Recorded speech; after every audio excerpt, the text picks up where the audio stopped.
Well, the next chapter of the Linwood testimony is torture. He's saying a lot of questions. This is the largest section, and now I'm chained to a chair, so they just drug me. They throw me over backwards and stand on my shoulder, stand on my arm, because I'm belly chained. I'm completely in cuffs and ankle chains, everything. And there are cans out there, 5-gallon cans of kerosene and diesel fuel.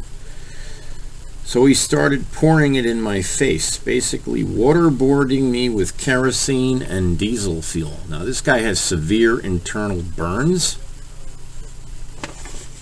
Doctor reports, medical reports. He talks about how the marshals, the warden where they did this, was trying to help him, while these people, Rosati and the other guy, were coming in and out, and he was bleeding from every orifice. That's not a good sign. And the marshals didn't want to take custody of him multiple times after he had been alone in rooms with these people empowered by Rosenstein, who at the time was unwinding his criminal operation. And he says he has FedEx receipts. He has warden's interviews, nurse interviews. I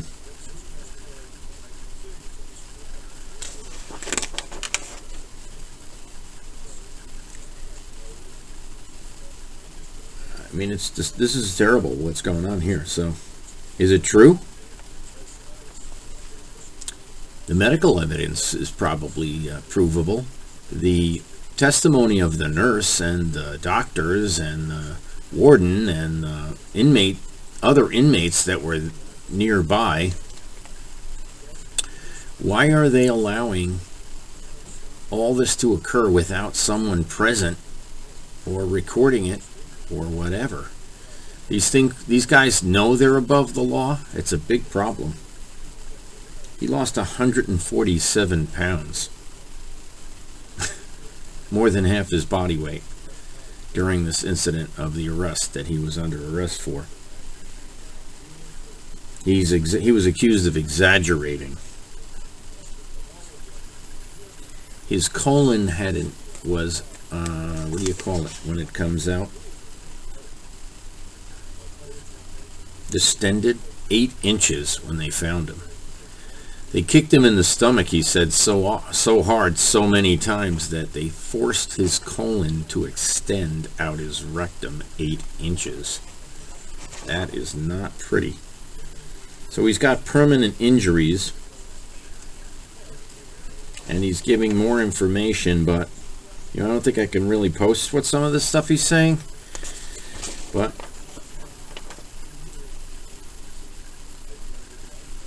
he lives a half an hour now from both his torturers.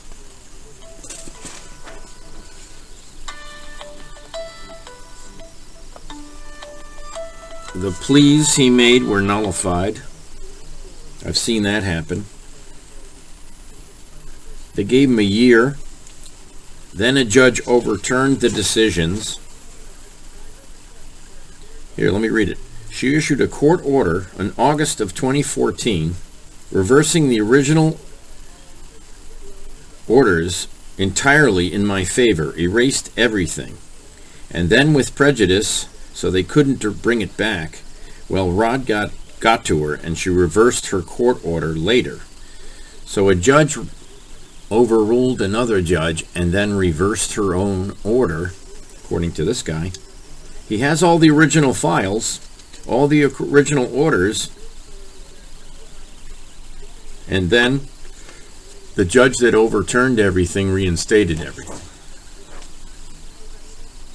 So, I don't know about due process here.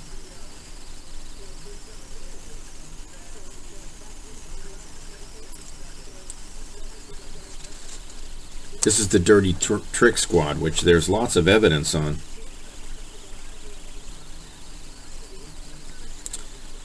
There was no drugs found in the evidence room that he was accused of selling drugs.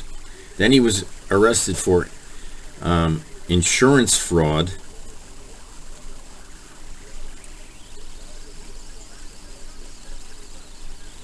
and he has scar tissue from his torturing.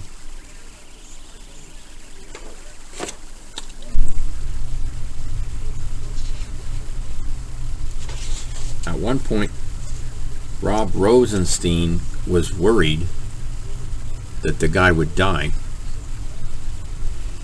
So some other people intervened in what was happening. I'll just tell you. Let me tell you about me now, okay? I went to my brokerage firm one day, and there was a guy with a golf club there. I didn't know him. And he said I'd better leave and never come back. So I went to the Stanford Police Department. What happened then? Well, they started cashing stolen checks and stealing securities from every account in the firm. So what did I do? I went to Jim Himes and Christopher Shays. I went to the Norwalk Police Department, okay? I went to the Stanford Police Department. The brokerage firm was in Stamford. The trading machines were moved to Wilton and Norwalk and used hundreds of thousands of times. So this is my story. Now, they tortured this guy. But there's something interesting in this file that relates to what happened to me. He was accused of being a domestic terrorist. Now, today there was a domestic terrorist act where Biden accused the terrorist and blamed the gun. In other words, he was living on the street. He probably got the gun off the street, blaming the gun, thinking the gun pulled the trigger. But the interesting part about it is that in my records of my brokerage firm, listen carefully, on page, I think it's 175, the Norwalk police documented that the Darien police accused me of being a domestic terrorist. So I sued them recently for the, 200th time in federal court through a capias writ and named Judge Underhill. So it's a big deal, folks. We have criminal judges in Connecticut. Underhill needs to go to jail. Sorry. There's just no way. The other judges dealt with murder for hire and denied me subpoenas. 30. Well, more than 100 subpoenas, but 30 911 calls. So when you say, what can you do to fix Connecticut? There are cases out there you're totally unaware of. Now, for Norwalk to accuse Darien of saying I was a domestic terrorist is one thing, okay? But to empower 10 commissioners of the court, attorneys, to cash my stolen checks for Detective Maloney, you have to wonder how many kickbacks there are to Harry Rilling, to the Stamford mayor, who was Malloy, who became governor. And if you look at a case, FST CV 14-501-4296, I sued Malloy. We had a 7.5-day trial. I put those detectives on the stand, and they didn't have any recollection of anything. Okay? Do you recall this check? No, I've never seen it before. Well, it has your fingerprints on it, and basically, I have your file. So I turn around and say, I've got your 900-page file on me, which I'm not supposed to have. So there is an honest cop in the city of Stamford, and there is an honest cop in the city of Norwalk. Yes, and there's one honest attorney in the city of Norwalk, but he left. He resigned after he gave me Jeffrey Sparr's file on me. Candela's file on me. Okay, Brian McCann's file on me, which is fabricated. Basically, the mayor of Norwalk has emails going back and forth to Detective Maloney, Cummings, O'Connor, Lamb, and about 4 more. Let me try to think. O'Connor is bad. He is the union rep. Okay? Vitarbo's in there. Who's in there? Schramm is in there. I gave the same check, $250,000 cash stolen check, to O'Connor, Maloney, Cummings, Schramm, and Young. Okay? Gave the same cash stolen check to DeRosa in East Haven, to DeSpagna in Stamford, to Captain Cipolla in Wilton. Captain Cipolla in Wilton.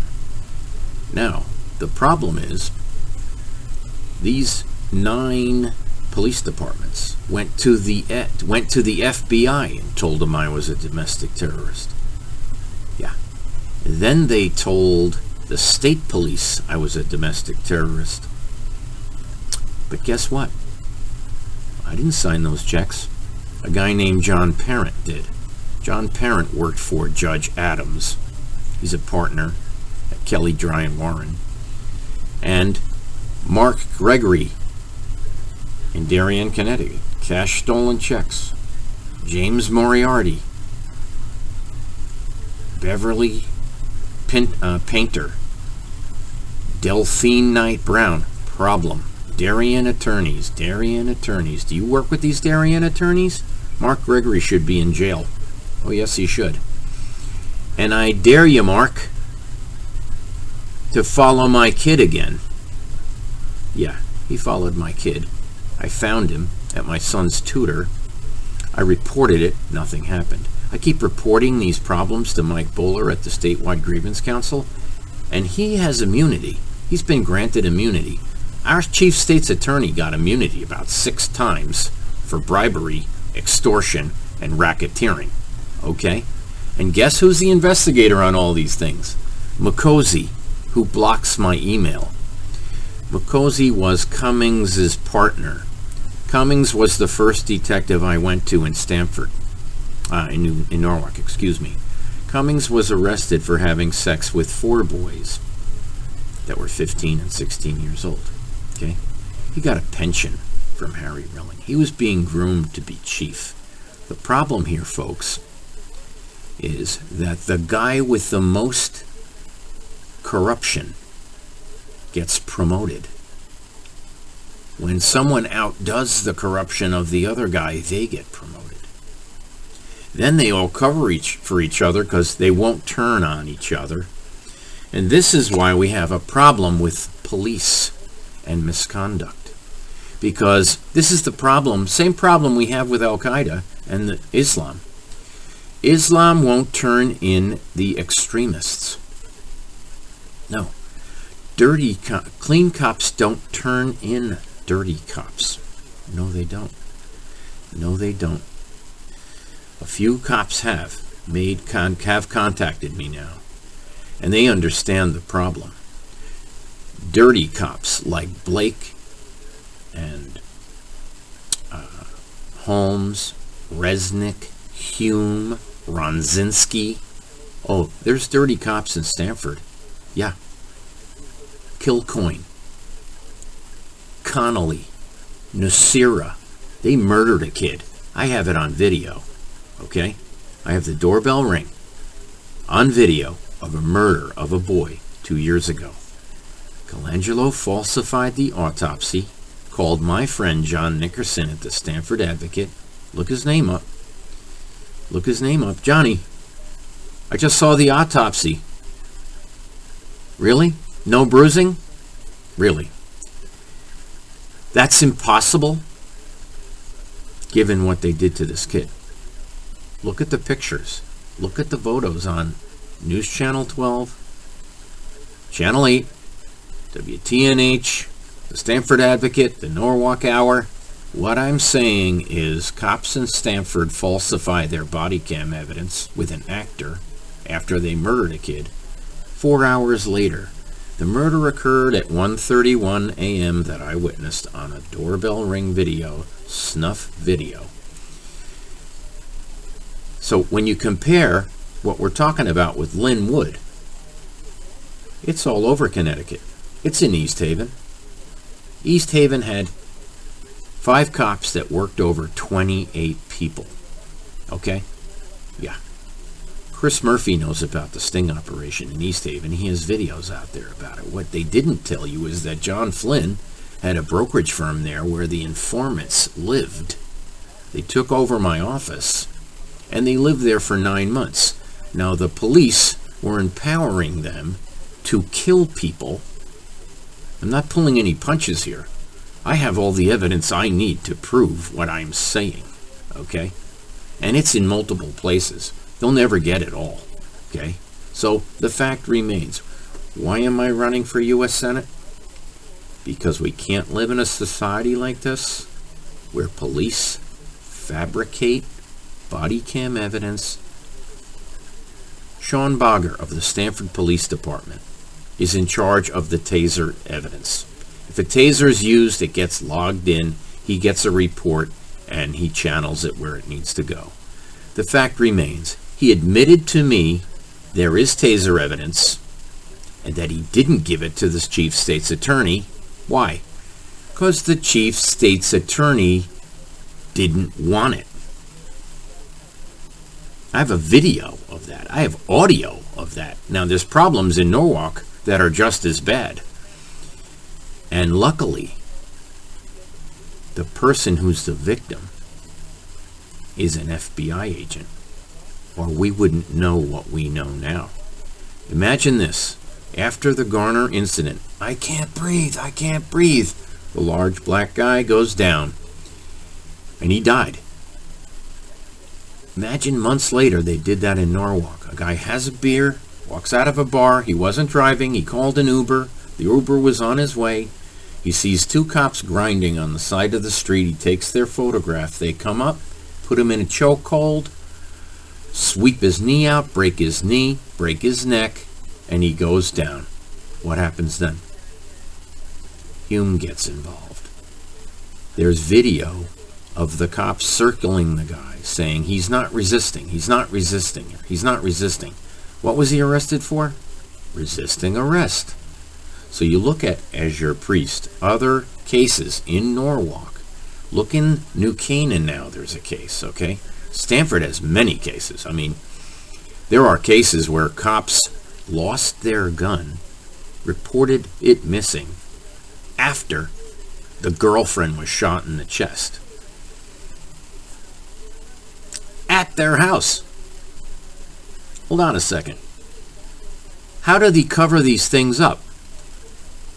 The 70 last wrongful death cases that Richard Colangelo looked at, 70 out of 70 were deemed they had probable cause. The fact is, one had been determined that it was a wrongful death. But when it went to the judge overturned it. What's happening here? The judges are overturning verdicts, removing evidence, and denying juries fee waivers, depositions, interrogatories, subpoenas, just like in the Stamford Superior Court. How can you explain? I have filed 100 interrogatories and not one has been ever answered. It's a bias against pro se litigators. This guy in this book represented himself. He was a pro se litigator, like Ethan Book, like Andrew Pritchard. Everyone getting screwed by the court right now is acting on their own behalf. Why? Because you have no rights when you're not an attorney. So my next post after this Linwood piece, it's going to be today. I mean, I'm not going to do the next one today, but it's about an attorney involved in politics in Connecticut. It's going to blow your mind, because if you're in the RTC and you're your RTC chair, you're going to learn some things in our next post that might question your loyalty to the party. And it's interesting what happened this week.